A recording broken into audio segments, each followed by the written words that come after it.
Vengeance Demon Hunter and Disc Priest are the undisputed king and queen of Mythic Plus. Despite having more bugs than a cheap New York City apartment, Vengeance Demon Hunter is just too good.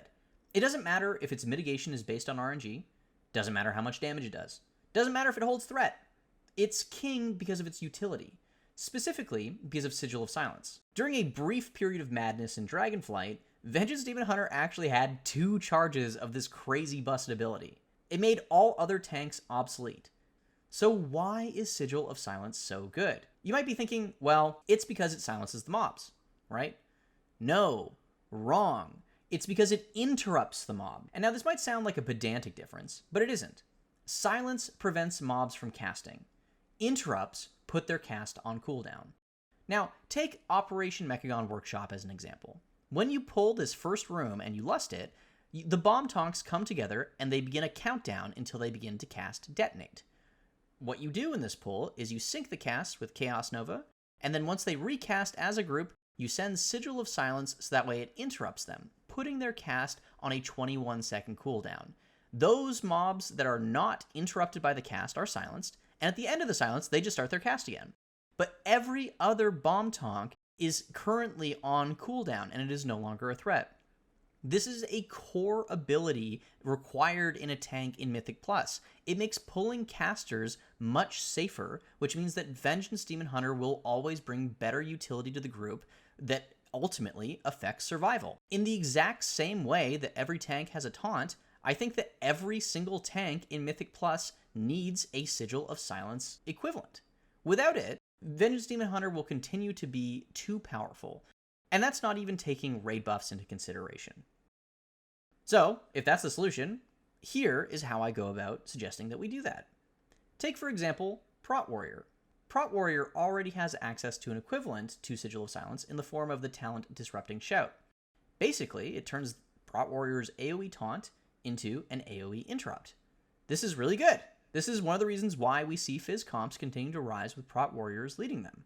For Brewmaster, the solution is also easy. You simply take their AoE taunt, you slap an interrupt on it. Boom. Easy. Give it a minute and 30-second cooldown. Balanced. For Guardian Druid, I think that it's a little bit different. There's no easy one-to-one for Disrupting Shout, and I think that I would like to propose a new ability. Now, imagine this. Massacre.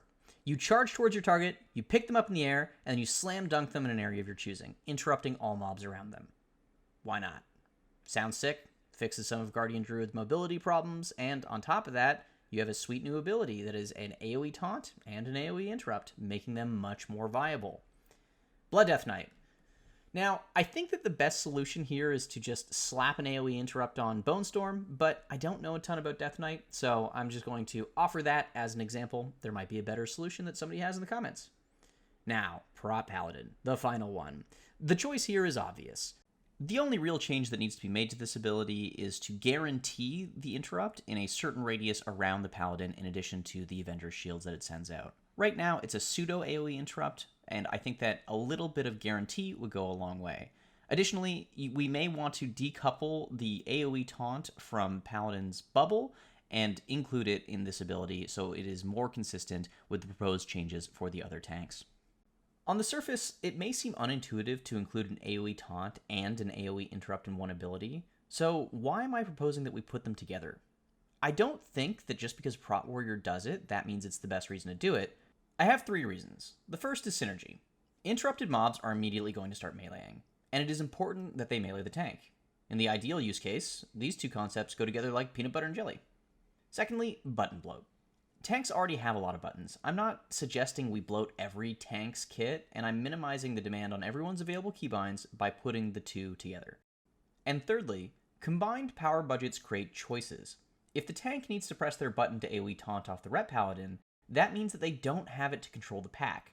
The new ability gives the tank a tool to play around their circumstances, which feels good, but it also comes at a cost. The CD for the AoE taunt is the same as the AoE interrupt. This tension on the new button justifies a lower CD despite its larger power budget. That makes the button feel good to press, and deciding when to push the button rewards skill expression. Now, Disc Priest. I feel like it is much harder to talk about balancing Disc Priest because the nature of shields is simply unparalleled in high-end content. A shield extends a player's health bar. It's the same reason why Mark of the Wild and Power Word Fortitude are almost evergreen buffs in all Mythic Plus comps. It's because it allows you to survive things that you would otherwise not be able to survive. It's not a question of throughput, it's about a question of whether or not you're dead or whether or not you're scraping by at 1% health. Similarly, Balanced Druid is also evergreen because Mark of the Wild brings versatility, which allows you to survive, and it also brings an AoE interrupt. Solar Beam is incredibly powerful for the exact same reasons as those AoE interrupts above that I'm advocating every single tank should have. I think Solar Beam is an incredible class fantasy, and I also think that it makes it really hard to replace a Balanced Druid in a comp because there is no alternative that can bring that utility. So, who do we give this to? How do we make it so that way the unique benefit of Disc Priest and the unique benefit of Balanced Druid have a little competition to them? Why not make Silence baseline for Shadow Priests? People have been screaming for this change for ages. It should simply be. And my suggestion is that you change the existing talent node into a talent that I'm calling Sphere of Silence. Silence is now a bubble that you can place on the ground. Make it a choice node so it can also be a target. Boom. Solved. This means that Balance competes with Shadow Priest to bring an AoE silence solution to Mythic Plus groups. Both of them can continue to have their own damage profile niche, with Balance excelling at mass AoE and Shadow Priest excelling at priority damage. This means that Shadow Priest no longer lives or dies on whether or not Psychic Link is tuned correctly. And it's never been tuned correctly. You simply can't tune Psychic Link to solve Mythic Plus. The answer lies in fixing the utility and maintaining options so that players can bring a variety of classes to comps. Also, by making Shadow Priest more desirable in Mythic Plus, it means that there's an easy way to get Power Word Fortitude from a DPS slot, which makes other healers competitive with Disc Priest.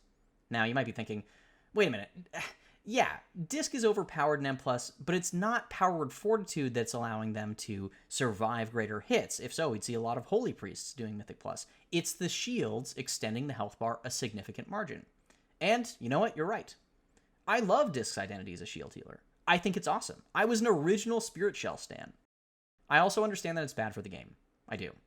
But if it's OP because it makes the health bar longer, then why not extend that superpower to another healer? Oh, I don't know, a healer who has an extremely bad mastery, like Resto Shaman. Just rework Downpour so it applies to all heals for a certain amount of time. Now, I don't actually play Resto Shaman. I don't know a thing about Resto Shaman, similar to Blood Decay, so maybe that's a bad take. Maybe the solution is that you just make all overhealing done by healers provide a certain amount of DR, capping at, say, 10%. Maybe do both. Maybe rework Resto Shaman's mastery and make all other healers competitive by giving them a overheal related DR. That would keep the focus of healers on healing, which is what Blizzard has stated they want, instead of doing other things with their globals like damage. Without changing Vengeance Demon Hunter or Disc Priest, which are both fun and enjoyable classes to play, we can make the meta more equitable for other classes by including them, by creating competition amongst them for their spots. Remember when AUG was OP? It was OP because there is no other support spec to balance it against. It's the exact same concept here. We want to be able to create choice when we're putting together a group comp that works. We don't want to be locked into particular specs. I also think that there are 6 easy wins that we could implement tomorrow to make the game better. I think some of these are obvious and have been talked about a lot. For example, we should just get rid of keystones. I'm not even going to argue it. It's been argued to death by a million YouTubers. You know why. We should just get rid of them. We don't need the system. There are other games that do this better without them. Number 2, remove flightstones. Obviously. Duh. 3, Smart Vault. If I take tokens from my vault, I'd like the vault to be able to remember that and remove them from the loot pool. Or even items that I've already taken. That would be great too. Perhaps there could even be a buyback system where I can use a token to buy back an item into my loot pool in the event that someone makes a mistake. I think that would be totally fine.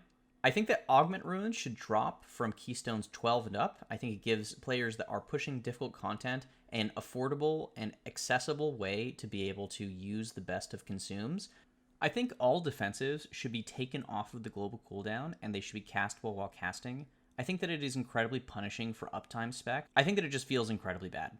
And lastly, there are some abilities that are just clunky to use. For example, I would love if Typhoon was a choice node between Typhoon and an ability I'm calling Capricious Winds. And Capricious Winds would essentially take the spot of Typhoon, and when I place Ursul's, it would knock everybody out of Ursul's Vortex, and then Ursul's would pull them back in. That would mean that I don't have to use two globals to be able to set up a CC rotation.